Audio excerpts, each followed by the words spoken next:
오늘 저희 뉴스룸은 생때 같은 젊은 소방관들의 목숨을 빼앗아간 경북 문경의 화재 현장에서 전해드립니다. 보시는 것처럼 이 철골 구조는 엿가락처럼 다 휘었고 공장은 원래 모습을 전혀 찾아볼 수 없습니다. 지난밤 불길이 얼마나 거셌는지 생생하게 보여주고 있습니다.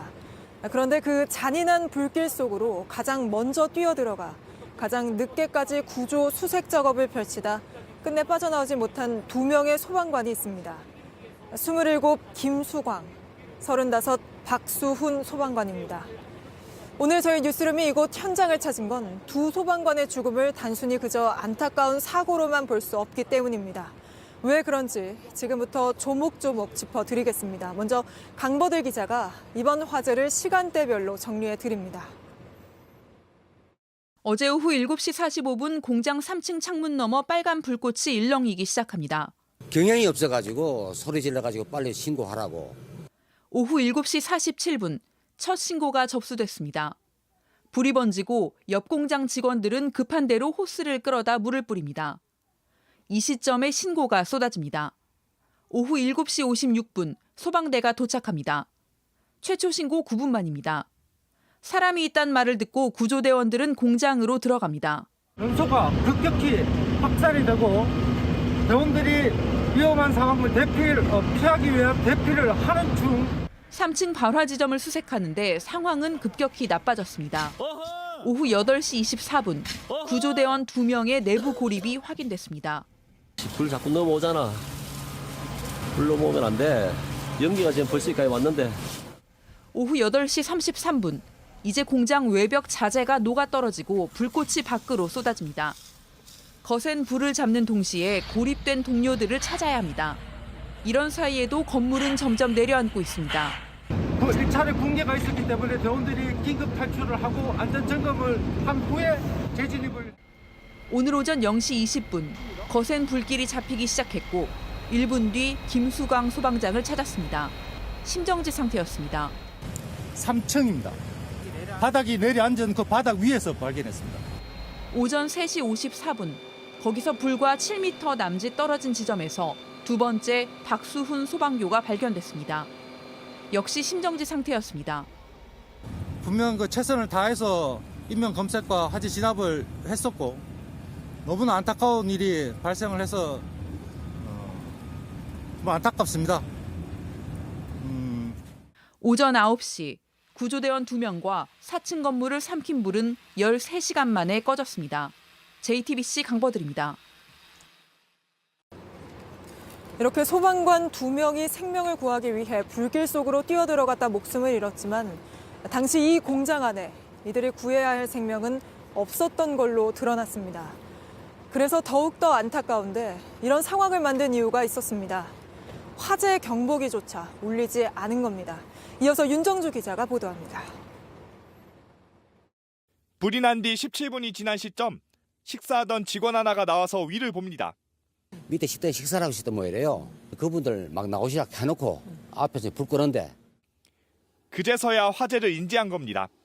화재 경보기가 울리지 않았고 안전관리자는 없었습니다. 공장 안에 작업자가 얼마나 남아있는지 불이 난 사실을 알긴 하는 건지 판단할 수 없는 혼란 상황이 됐습니다.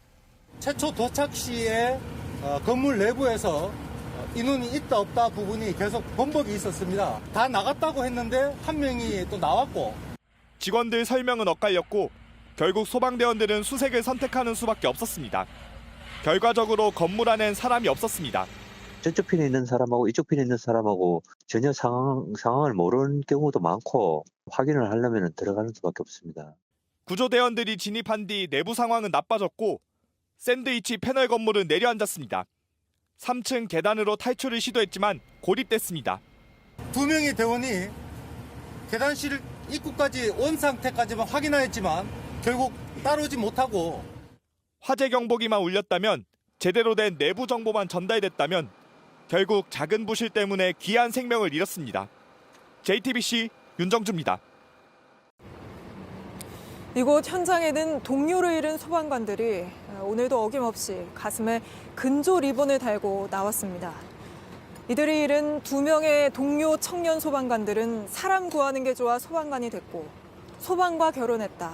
교회보다 소방관으로 일하는 게 더 행복하다고 말했던 사람들이었습니다. 이제는 돌아오지 못하게 된 두 청년의 이야기, 권민재 기자가 계속해서 전해드립니다. 주인을 잃은 사물함 앞에서 발걸음을 옮기지 못합니다. 말로만 듣던 친구 직장에 세상을 떠난 뒤에야 찾아왔습니다. 한때 함께 소방관을 꿈꿨습니다.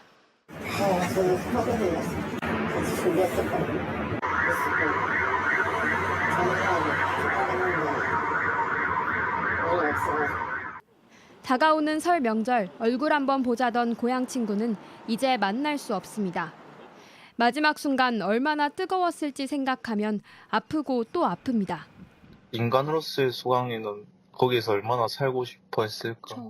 누군가의 크리스마스를 위해 나의 크리스마스를 반납한다던 27살 김수광 소방장. 한참 휴일 즐길 나이지만 소방관으로 일하는 게 더 좋았습니다.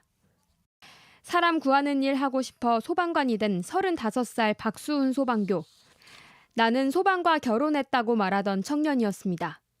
후배를 보낸 선배는 울었고 가슴이 참 당일날 저녁에 퇴근하기 전까지 같이 이야기하고 웃고 했는데 현장에 함께하지 못한 동료는 자책했습니다. 인원이 조금 더 여유가 있었으면 짧은 시간 동안 인명 검색을 하고 그 현장에서 이탈할 수 있었을 것 같은데. 함께 웃고 고생하던 동료들 얼굴은 이제 사진으로만 볼 수 있습니다.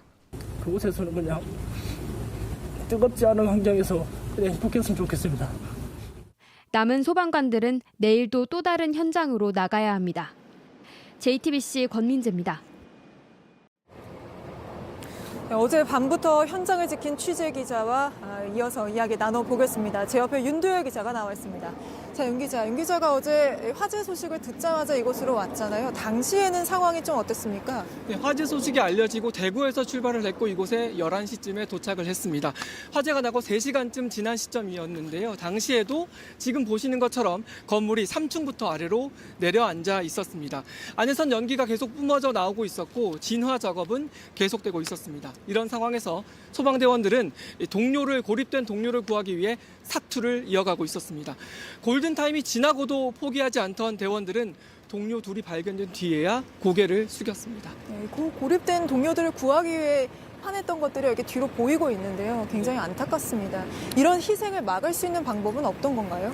네, 앞서 보신 것처럼 애초 공장 내부가 혼란스러웠습니다. 불이 난 사실을 너무 늦게 인지를 했고요. 직원들은 우왕좌왕했습니다. 애초 안에 사람이 없다고 이야기했다가 한 명이 탈출하는 모습을 봤고요. 또 이미 5명이 탈출을 한 사실을 확인한 구조대원들은 직접 들어가서 확인할 수밖에 없는 상황이 됐습니다. 매번 반복되는 일인데도 직원 숫자를 정확하게 파악하고 건물 구조를 알려줄 수 있는 건물의 안전 관리자만 있었더라도 최소한 위험은 피할 수 있었습니다. 처음에는 그래도 상황이 좀 괜찮았는데 갑자기 화염이 세졌다고 들었습니다. 원인이 나온 게 있습니까? 왜 그랬던 건지 아직 정확한 원인은 나오지 않고 있습니다. 하지만 전문가들과 소방은 발화 지점에 주목을 하고 있습니다. 3층 발화 지점으로 추정되는 곳에 고열의 튀김기가 있었습니다. 이렇게 기름이 많은 곳에서 불이 나고 온도가 800에서 900도까지 올라가면요. 이른바 플래시 오버 현상이 발생합니다. 산발적으로 나던 불이 일순간 전체로 확 퍼지는 걸 말합니다. 이런 원인들 정확하게 밝히기 위해서 내일 오전에 현장 감식을 진행합니다. 네, 알겠습니다. 윤두열 기자와 이야기 나눠봤습니다.